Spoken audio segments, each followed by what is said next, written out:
Thank you so much.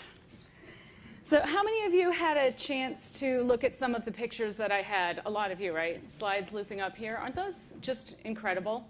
I've seen them so many times, and I never get bored of them. You know, whenever I make new slides, it always takes me so long to find just the right images that convey the essence of what I'm trying to communicate. But not when it comes to images depicting the natural connection so many of us have with animals, and especially the connection children have with animals. I always find way more than I can use. I mean, there are literally thousands of pictures out there that really capture that childlike sense of wonder, that understanding, that caring.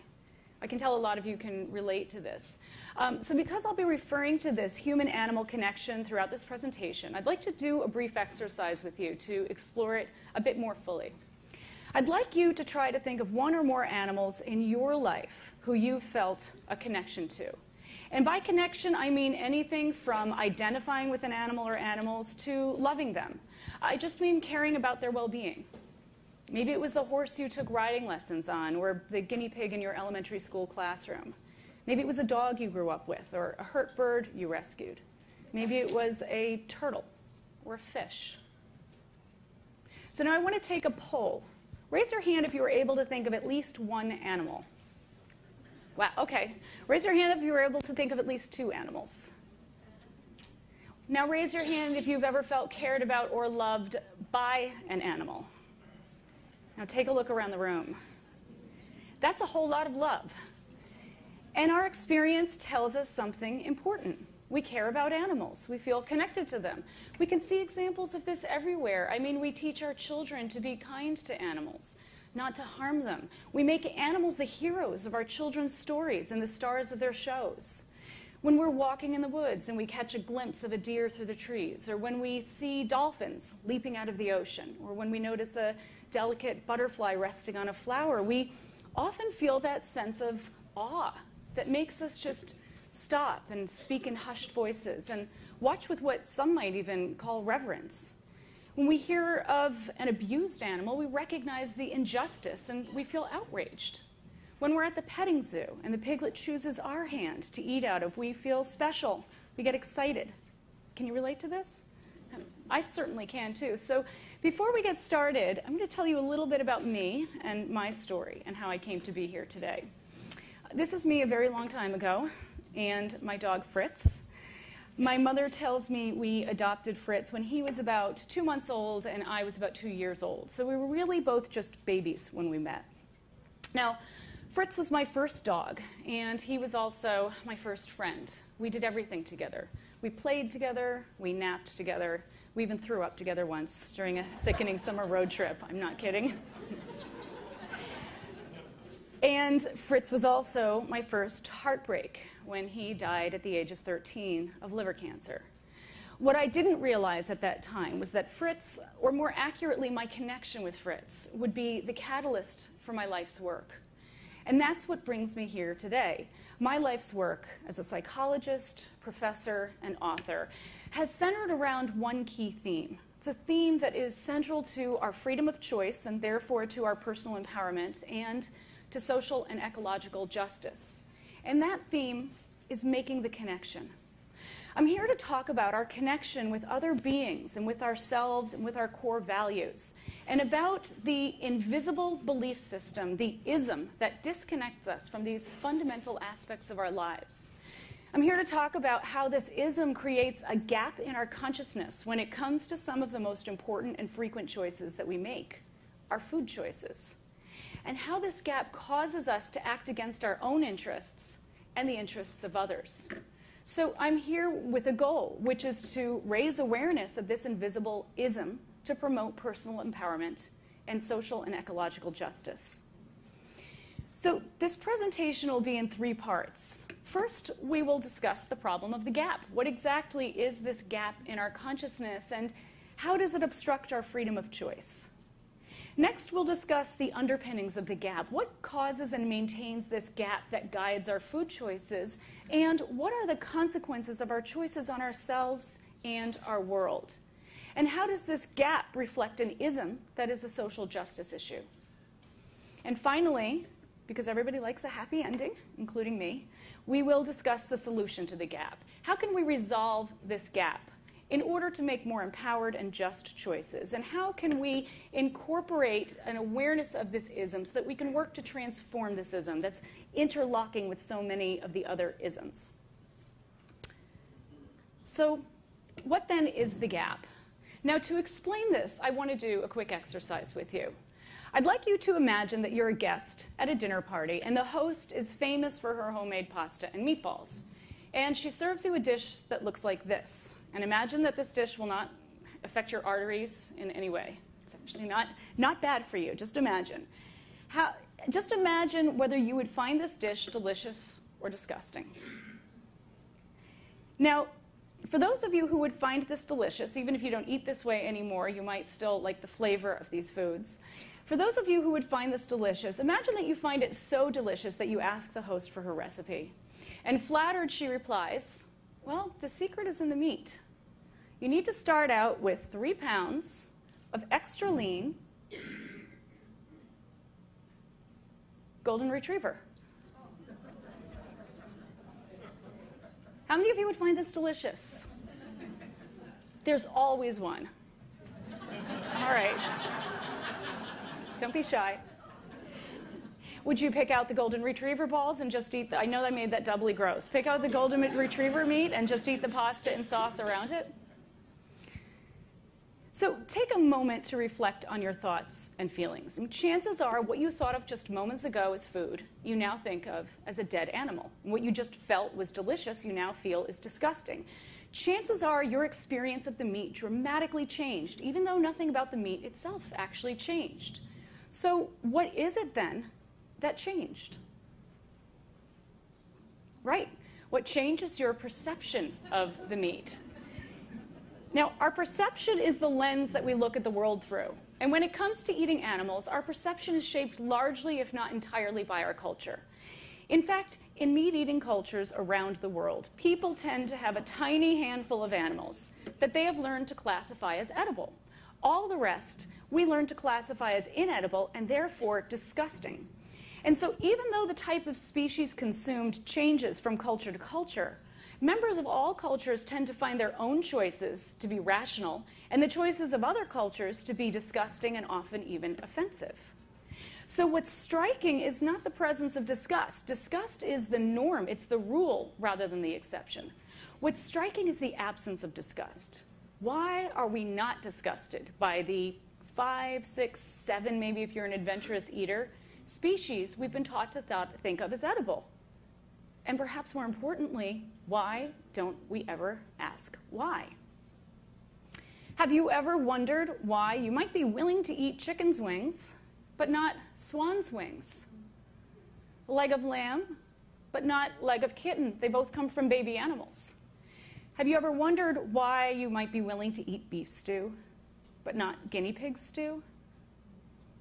Clam chowder, but not frog chowder? Hen's eggs, but not pigeon's eggs? Have you ever wondered why you might be willing to drink cow's milk, but not horse's milk? Are you working up an appetite here?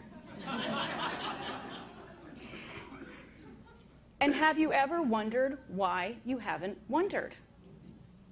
When it comes to edible animals, there is a disconnect, a gap in our perceptual process. There's a gap in our consciousness. We don't make the conscious connection between the meat on our plate and the living being it once was.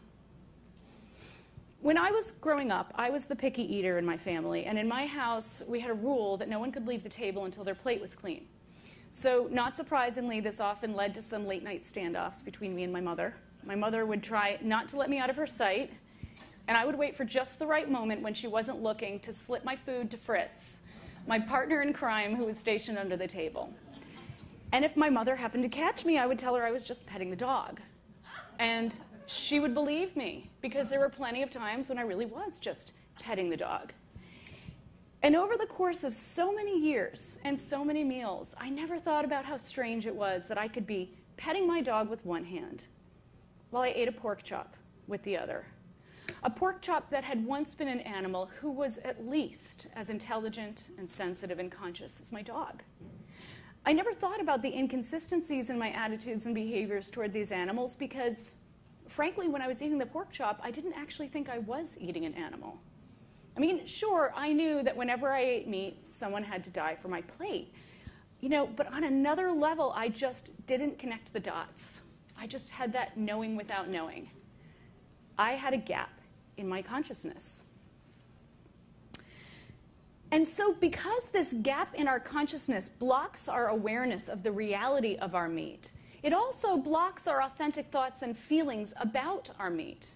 Remember when I told you you were eating a golden retriever, chances are you couldn't help but think of the living animal and feel disgusted. And yet, when you believed you were eating the flesh of a cow, chances are you had no thought of the living animal and you felt no disgust. So when we're not aware of the reality of our meat or of our authentic thoughts and feelings about the meat, then we are also not aware that we have a choice, that we are making a choice every time we eat meat. And so this gap in our consciousness robs us of our ability to make our choices freely, because without awareness, there is no free choice. For much of my life, I never questioned my choice to eat pigs and chickens and fish and cows because I never even thought I had a choice. No one had ever asked me if I wanted to eat animals, how I felt about eating animals, if I believed in eating animals. No one had ever encouraged me to reflect upon this daily practice that had such profound ethical dimensions and personal implications. Eating animals was just a given. It was just the way things are. It's really striking that our culture teaches us to spend more time thinking about what brand of shampoo to buy than about what species of animals we eat and why, when our food choices have a significant impact on our bodies, our minds, and our world. Our food choices truly are a matter of life and death. And so now that we've talked about what this gap is, we can turn our attention to the next set of questions, which is, where does it come from? And what are the consequences of living with this gap? It was half a lifetime before I started asking these questions. It was 1989, and I had recently awoken to find myself hooked up to IV antibiotics at Beth Israel Hospital in Boston after having eaten what turned out to be my very last hamburger. According to my team of doctors, Beth Israel is a teaching hospital, so to my humiliation, I was assigned a cluster of young, good-looking interns who were fascinated by my intestinal activity, and I'll say no more. And according to the Department of Public Health, which shut down the greasy spoon I'd made the mistake of patronizing, I had eaten a burger contaminated with Campylobacter, a foodborne illness similar to Salmonella. Has anyone here ever had Campylobacter? Okay, some of you know what I'm talking about. Just imagine the worst gastrointestinal flu you've ever had times 10. That's what Campylobacter is like. So contracting Campylobacter was one of the worst experiences of my life. But it was also one of the best experiences of my life. It was a turning point for me.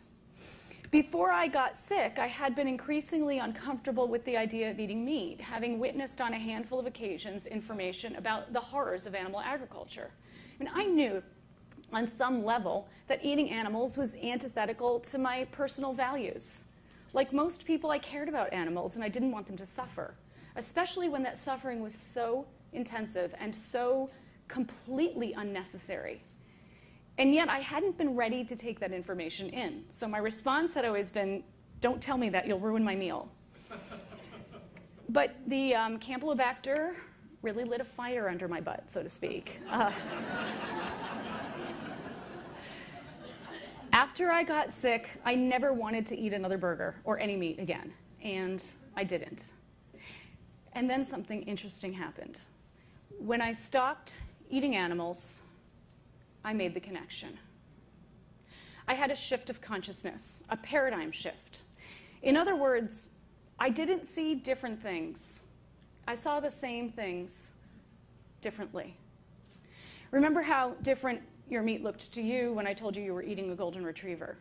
That's how all meat suddenly looked to me. It's just interesting how the gaps in our consciousness only become visible when they start to disappear. And as the gap in my consciousness closed, my mind opened. I wanted to learn the truth about animal agriculture. It was a truth that had been right in front of me, all around me, but that I had been unable or unwilling to see.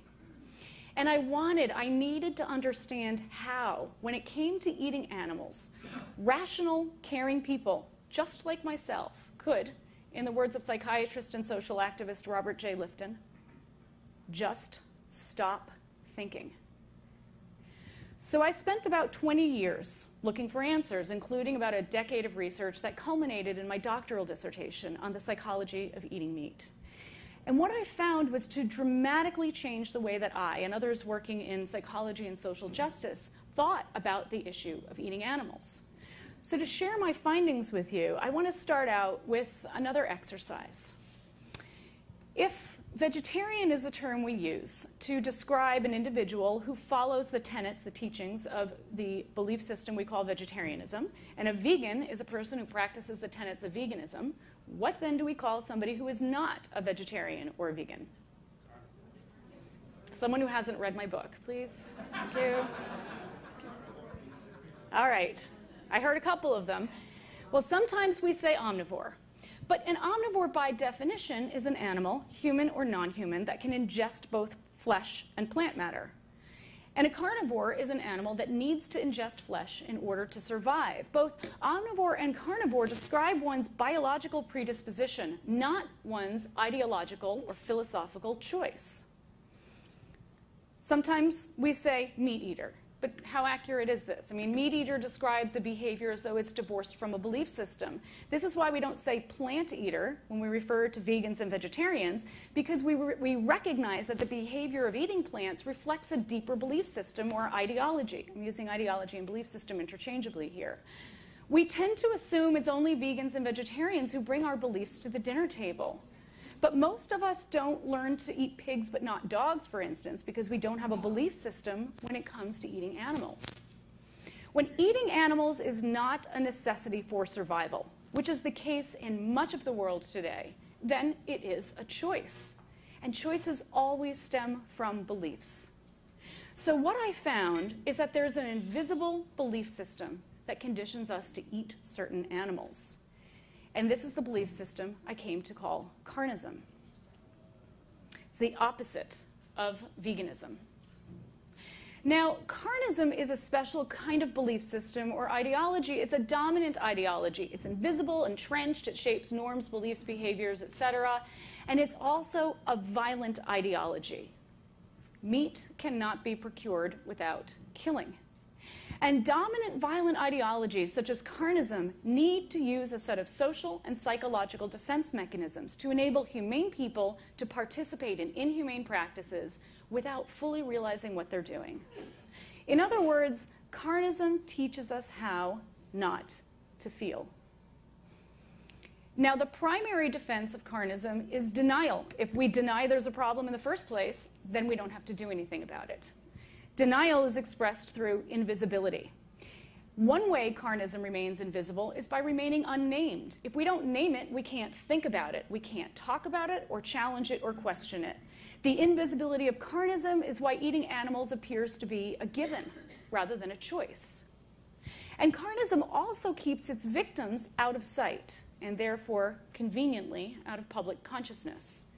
And as social critic, author, and ecofeminist Carol J. Adams tells us, if the problem is invisible, then there will be ethical invisibility. Now, carnism is an entire system of victimization. It victimizes all of us in different ways. But before I talk about the invisible victims of the system, I want to do another exercise with you to give you a sense of the power and scope of invisibility. This one is a multiple choice. 19,011 farmed animals are killed in the U.S. Now this, by the way, is land animals. If this included fish and other aquatic life, the number could be quintupled.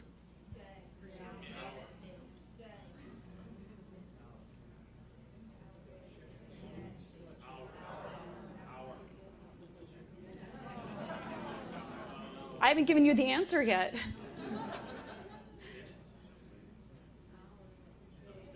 This is just the United States. If you guessed minute, you guessed correct. This adds up to approximately 10 billion animals per year. So in the time it took us to do this exercise, 20,000 animals were slaughtered in our own backyard. But think about it. How many farmed animals have you seen? How many have you seen just this week? Really, just take a minute and think about this. How many have you seen this month or this year? How many of them have you seen in your lifetime? Just to put this figure into perspective, think about how many people you see out on the street in a given day. Given that the US population of farmed animals is 32 times the human population, where are they? Given that these animals' body parts are literally everywhere we turn, why don't we ever see them alive? We don't see the animals who become our food because we're not supposed to. They are not, as carnistic industry would have us believe, living on happy mom and pop farms. This had the label happy cow, and I came to realize that it's more of a creepy cow, right? It's that clown effect. It's supposed to be happy, but it scares you a little. Over 99% of the meat, eggs, and dairy that make it to our plates comes from animals that were raised in factory farms, windowless sheds in remote locations that are virtually impossible for anyone outside of industry officials to obtain access to. And if you did try to obtain access to one of these compounds, you could wind up in prison, thanks to the Animal Enterprise Terrorism Act. According to Dara Lovitz, attorney and author of Muzzling a Movement, the AETA states that one has committed the federal crime of terrorism if they engage in any activity that may reduce the profits of an animal enterprise. As Lovitz says, the AETA is fundamentally unconstitutional as it violates activists' right to free speech.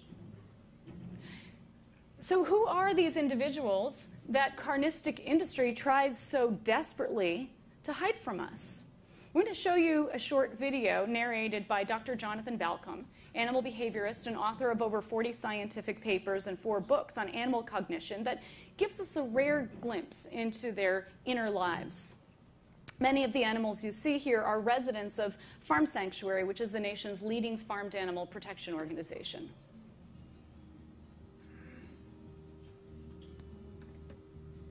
Pigs are intelligent, playful, and curious. Like us, they are also natural pleasure seekers. I often kneel down next to one of the adult pigs, maybe Fern or Rosie, lazing in the thick hay of their barn at Poplar Spring Animal Sanctuary. I scratch their heads and stroke their ears to let them know I'm a nice guy. Then I start to rub their belly. More often than not, the pig will make an effort to reposition him or herself, shifting several hundred pounds of weight to expose more of the belly for scratching and rubbing. This simple act says, "That feels good." Sometimes they grunt in satisfaction. Their bellies are warm and very soft, and it's almost as much fun to administer the belly rub as it is to receive it. Almost. Cows form a strong emotional bond with their calves. For example, shortly after graduating from Cornell University Veterinary School, Dr. Holly Cheever was called out to a busy dairy when a cow mysteriously stopped producing milk. The cow had recently delivered her 5th baby out in the pasture. As was usual dairy farm practice, her calf was taken away as soon as she returned to the milking barn. Normally, a milked cow will produce over 12 gallons per day, but this cow always returned for the evening milking with an empty udder.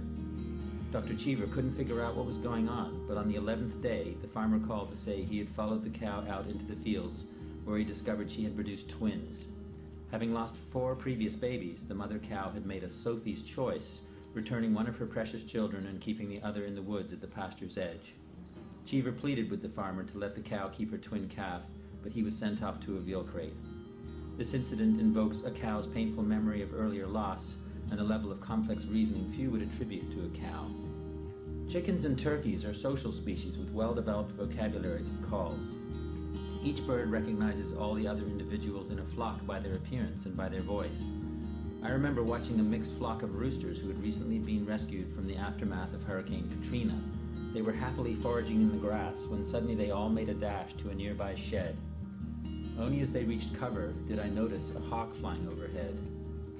Chickens and turkeys have specific calls for aerial predators, and one of them had sounded the alarm.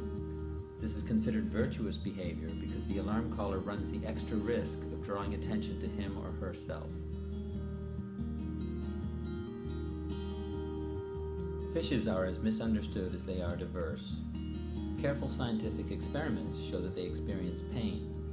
They also have emotions, such as the fear of predators seen here. Fish can recognize other individuals, they have prodigious memories, and they have preferred shoalmates. Lobsters and crabs also show the experience of pain. Some crabs will refuse to accept food and eventually die after one of their claws is twisted off. Shrimp groom body parts that were pinched or shocked and stop doing so after treatment with a painkiller. Though we're still unraveling the mysteries of animal minds, there is no doubt that animals think and feel, and that they have rich emotional and social lives.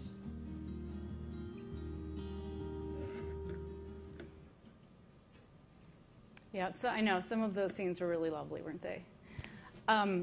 Unfortunately, a farm sanctuary is home to only a tiny minority of farmed animals. So in a couple of minutes, I'm going to show you another film, another short video, it's 4 minutes long, that gives a glimpse into the lives of the 99%.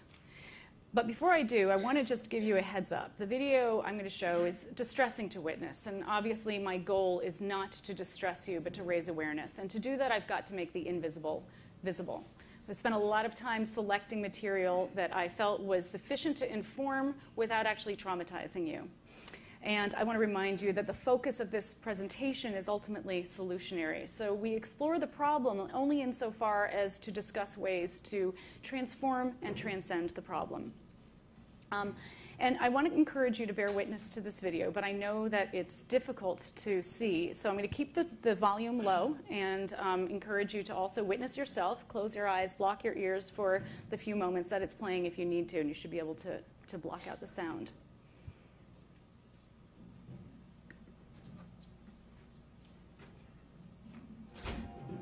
Mother sows are locked in narrow metal stalls barely larger than their own bodies.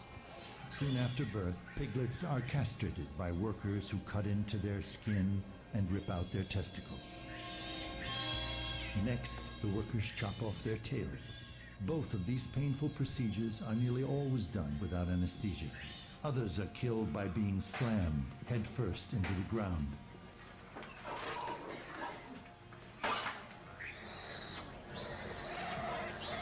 Once pigs have reached market weight, they are sent to slaughter.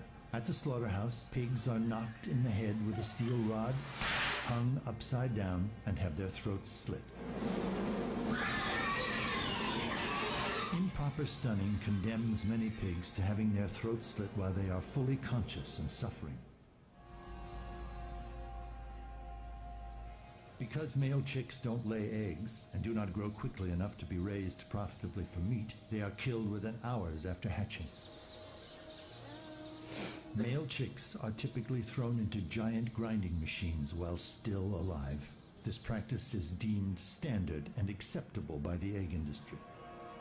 The females have it even worse, destined for a life of prolonged cruelty. To reduce pecking induced by overcrowded living conditions, workers use a hot blade or laser to remove part of the chicks' beaks. After debeaking, the birds are moved to cages where they will spend the rest of their lives. Nearly 95% of egg-laying hens spend their lives confined in tiny wire cages like this. Through genetic selection, chickens and turkeys raised for meat have been bred to grow so large so quickly that many suffer crippling leg disorders, chronic joint pain, and even fatal heart attacks. Those who live to reach market weight are thrown into transport crates and loaded onto trucks bound for slaughter plants.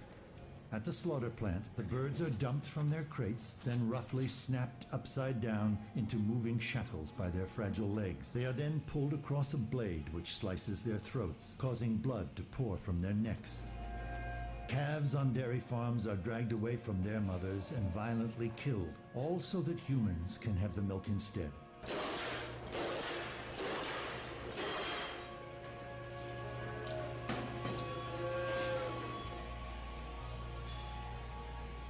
The majority of today's dairy cows are confined on factory farms. Workers subject young cows to painful mutilations and amputations. At a fraction of their natural lifespan, the so-called spent dairy cows are prodded onto transport trucks and shipped to slaughterhouses. Unreliable stunning practices at the slaughterhouse condemn many cattle to having their throats cut and their limbs hacked off while still alive and conscious. Undercover investigations at kosher slaughterhouses in the United States have documented the routine practice of cutting open the throats of fully aware and alert cattle.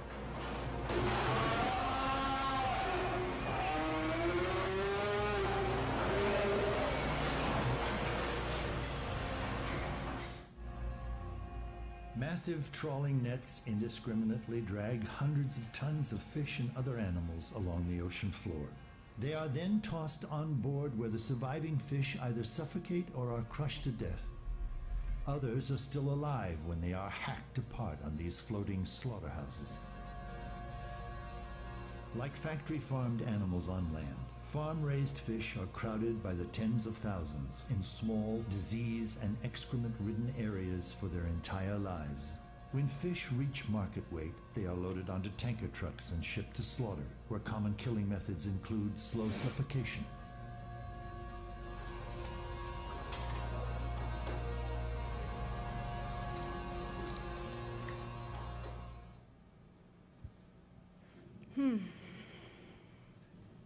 Good job.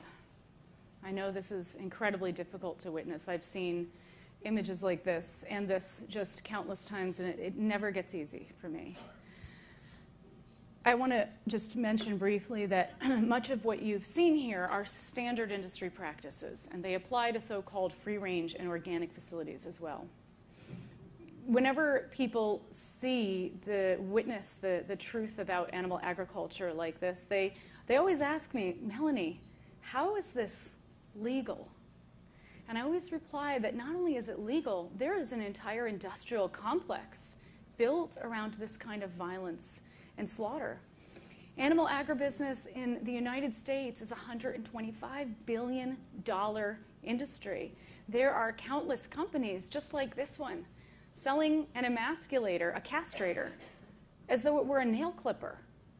You could even buy a castrator on eBay if you decided you wanted to, which is where I bought mine.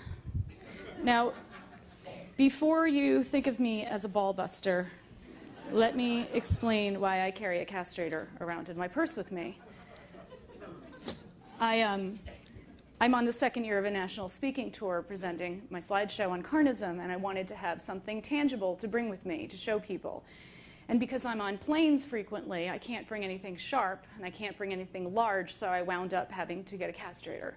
But I can tell you that getting through airport security has taken on a whole new dimension for me these days. This is what it looks like. And I have this terrible fear I'm going to be on a date and have forgotten this in my purse. And it's not good for the love life, but this is what it looks like. So clearly, the animals pay dearly for our carnism. But as I mentioned, animals are not the only victims of carnism.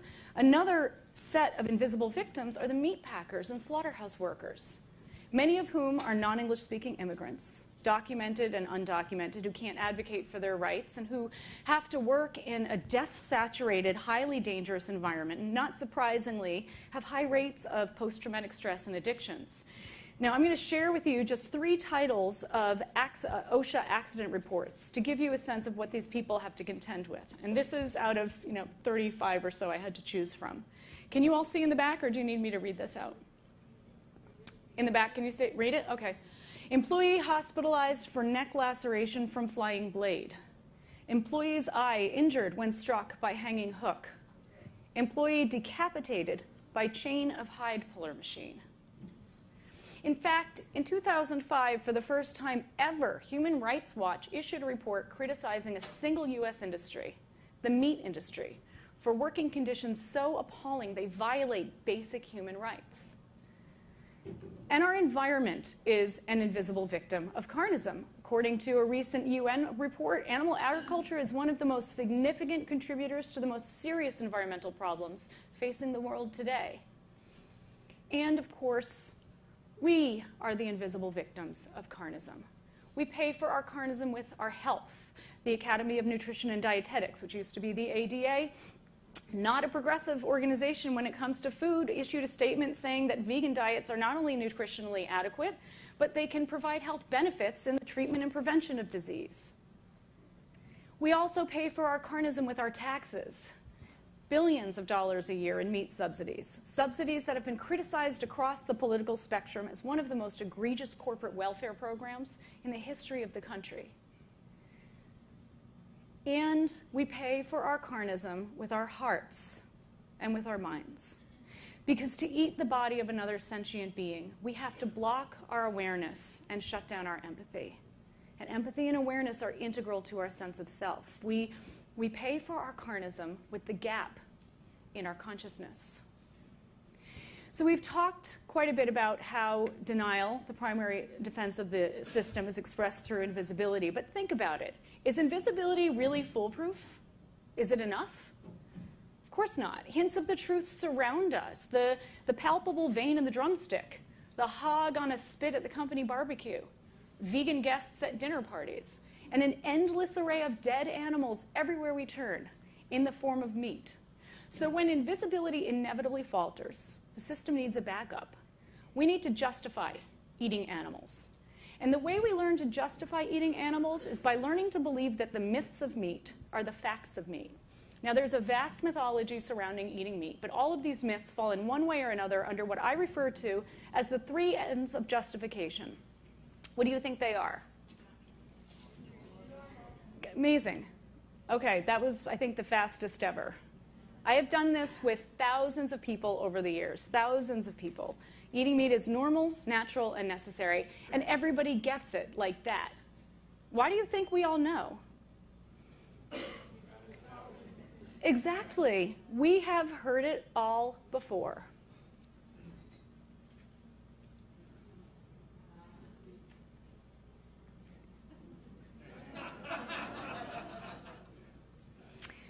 So let's briefly look at each of these myths in turn. Eating meat is normal. But what we call normal is simply the beliefs and behaviors of the dominant culture. It is the carnistic norm.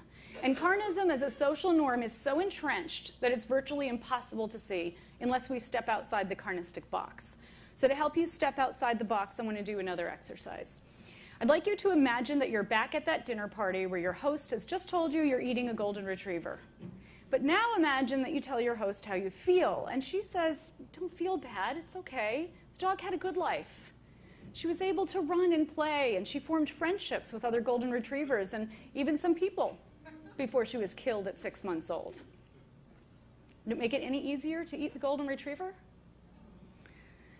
So ask yourselves if you would be opposed to a perfectly healthy golden retriever being killed simply because people like the way her thighs taste. Why might you not be opposed, or we not be opposed, to the exact same thing being done to somebody else? Carnism as a social norm is so entrenched that it blinds us to the fact that humane meat is a complete contradiction in terms.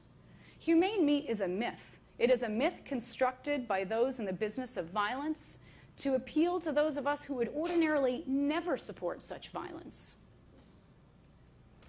Eating meat is natural. Well, what we call natural is simply the dominant culture's interpretation of history. It refers not to human history, but to carnistic history. It references not our fruit-eating ancestors, but their flesh-eating descendants. In other words, we only look as far back in history as we need to justify current carnistic practices. And to be fair, murder, rape, and infanticide are as long-standing and therefore arguably as natural as eating animals. And yet we don't invoke the longevity of these practices as a justification for them today. In the words of author Colleen Patrick Goudreau, do we really want to use the behavior of the Neanderthals as the yardstick by which we measure our current moral choices? And eating meat is necessary. Well, what we call necessary is simply what's necessary to maintain the dominant culture, to maintain the carnistic status quo. And here I'll let a picture speak for itself. Can you see in the back? Okay, this is how many animals have been slaughtered globally since I opened this slide. This is the animal kill counter.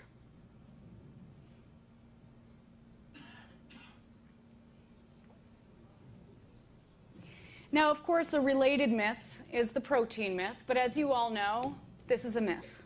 Did you know that you could be strong enough to lift a car without having eaten an ounce of animal protein in your life?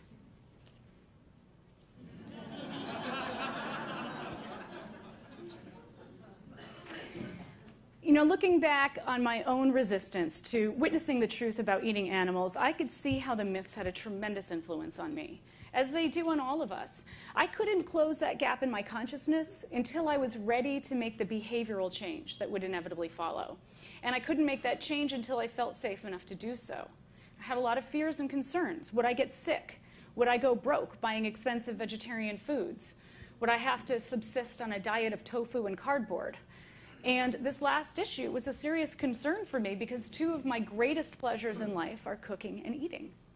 And what about my relationships? My father was, and he is today, a charter captain, a professional fisherman. My uncle has been an avid hunter his entire life. My Jewish stepmother made the best matzo ball soup this side of the equator. My Italian nana thrived on overstuffing us, full of her lasagna marinara. My half-Lebanese mother served an Arabic lamb dish as a centerpiece for every special occasion. So what would happen if I rejected the traditions that bonded me to my family? What I didn't realize back then was that although change is always somewhat scary and changing ingrained behaviors is always somewhat challenging, this kind of change would also be tremendously empowering. I didn't realize that I would be healthier today at 45 than I was when I was half my age, or that I'd be able to cook and eat even more abundantly. And I didn't realize that the deepest bonds with others are forged not through unquestioningly following the dictates of tradition, but by becoming the kind of person who practices authenticity and integrity, the cornerstones of meaningful relationships. John F. Kennedy once said that belief in myths allows the comfort of opinion without the discomfort of thought. JFK did not underestimate the power of myths, and neither should we, because the myths of meat prevail despite overwhelming evidence to the contrary. And they prevail largely because the system is so entrenched. When a system is entrenched, that means it's embraced and maintained by all major social institutions, from the family to the state, that it's become self-perpetuating. It's summed up nicely by a French political economist who said, when plunder becomes a way of life for men and women living together in society, they create for themselves in the course of time a legal system that authorizes it and a moral code that glorifies it. And when we are born into an entrenched system such as Carnism, we inevitably absorb that system's logic as our own. In other words, we internalize Carnism. We learn to look at the world through the lens of Carnism. And Carnism uses a set of defenses that distort our perceptions of meat and the animals we eat so that we can feel comfortable enough to consume them. For instance, Carnism teaches us to see animals as objects. So we learn to refer to this turkey as something rather than someone. Or to call this little baby an it, a thing, rather than he or she. Carnism teaches us to see animals as abstractions, as lacking in any individuality or personality of their own, and instead simply as abstract members of a group about which we've made generalized assumptions. A pig is a pig, and all pigs are the same. And like other victims of violent ideologies, we give them numbers rather than names. This is summed up nicely by a quote from a meat cutter I interviewed for my dissertation, who said, I don't think of farmed animals as individuals. I wouldn't be able to do my job if I got that personal with them. When you say individuals, you mean as a unique person, as a unique thing with its own name and its own characteristics, its own little games that it plays? Yeah, I'd really rather not know that. I'm sure it has it, but I'd rather not know it. And Carnism teaches us to place animals in rigid categories in our minds so that we can harbor very different feelings and carry out very different behaviors toward different species. A female meat eater I interviewed told me that she regularly ate a variety of types of meat. And when I asked her if she ate veal, she stopped and looked at me, offended actually, and said this, well, let's just say I came to your house and you told me that I had just eaten veal, I'd probably vomit. Like, I have to get that out of my system. And when I asked her why, she said, because veal comes from a baby. And when we look at the world through the lens of carnism, we fail to see the absurdities of the system. So we see images like this or like this, someone mutilating their own body to be eaten, and we take no notice rather than take offense. Or we see images like this or this, and we laugh rather than cry. Voltaire was right. If we believe absurdities, we shall commit atrocities.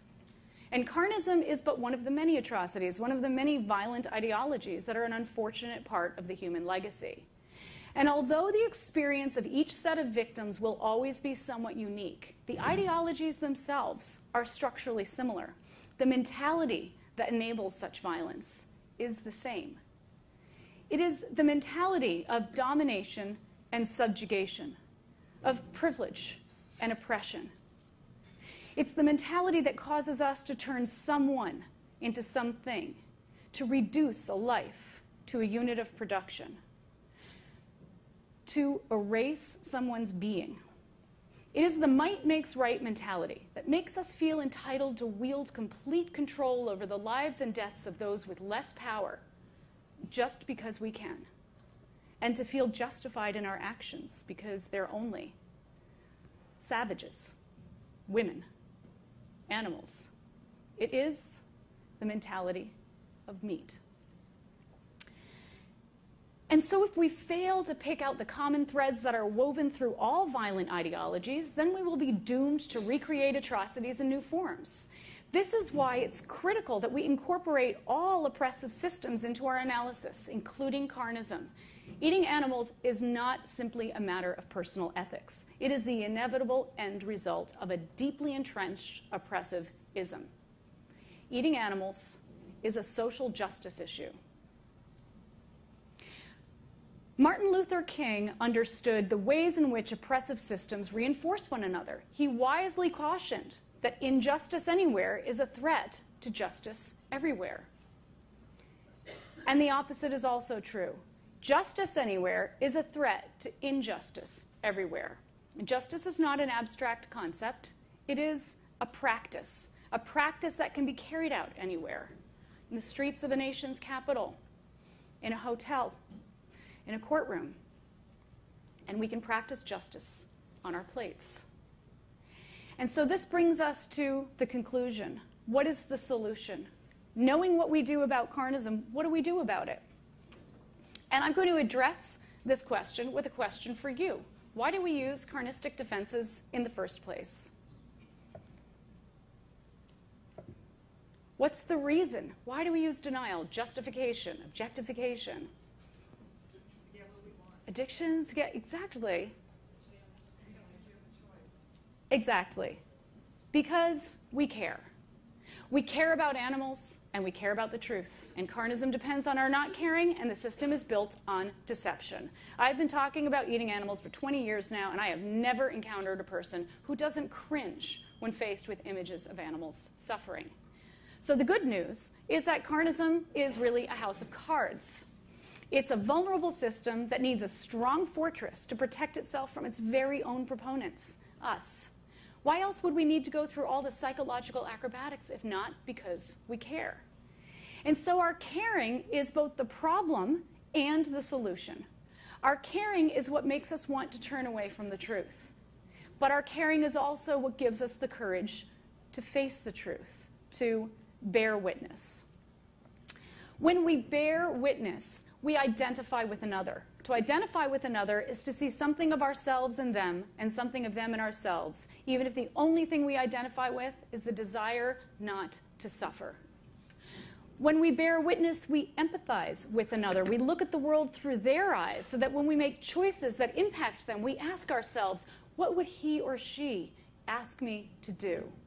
When we bear witness, we make the connection. We close the gap in our consciousness, and we become more empowered because we become more integrated, more whole, more in alignment and connected to our core values. Values such as compassion, reciprocity, the golden rule, and justice, values that are diametrically opposed to carnism. It's no coincidence that integration and integrity share a root. Integrity, by definition, is the integration of values and practices. We can practice witnessing in so many ways. I mean, think about the AIDS quilt. Has anybody here ever seen that? Amazing active witnessing. The Vietnam Memorial Wall, the revolutionary music of the 60s. Witnessing can be writing or not writing a check in the name of justice. It can be handing out pamphlets on a street corner, starting a task force.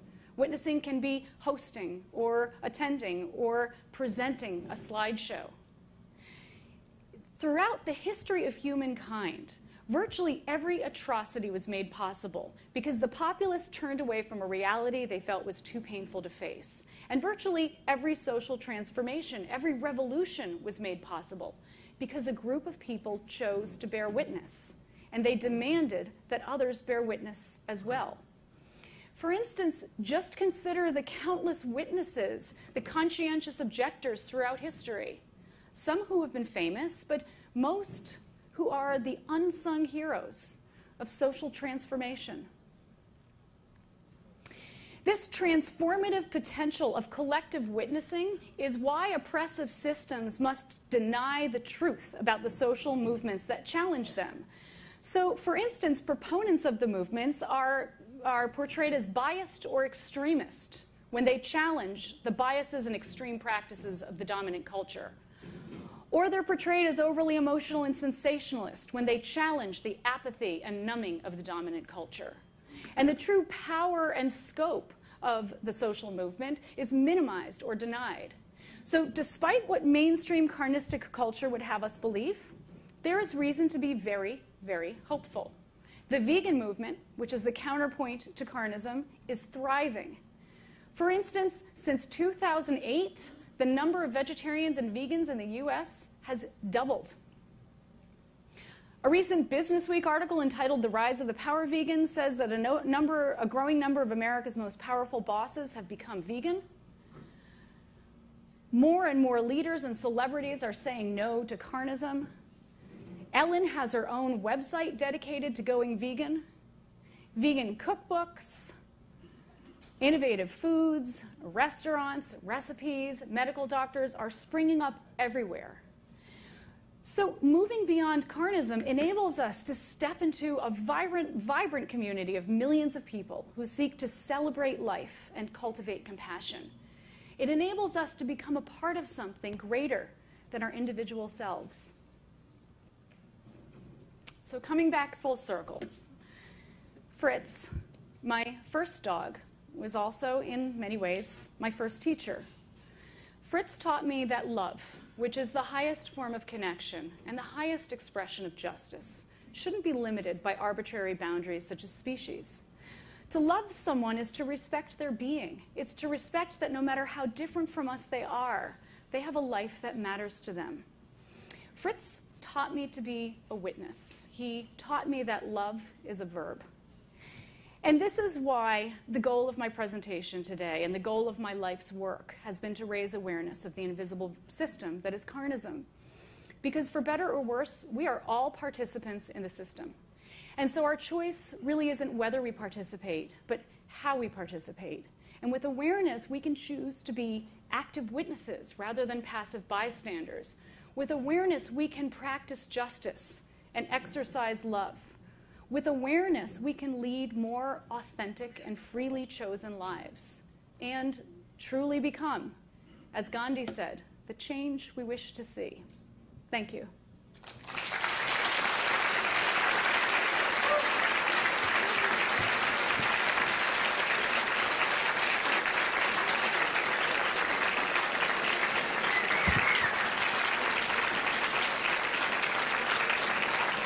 Thank you so much.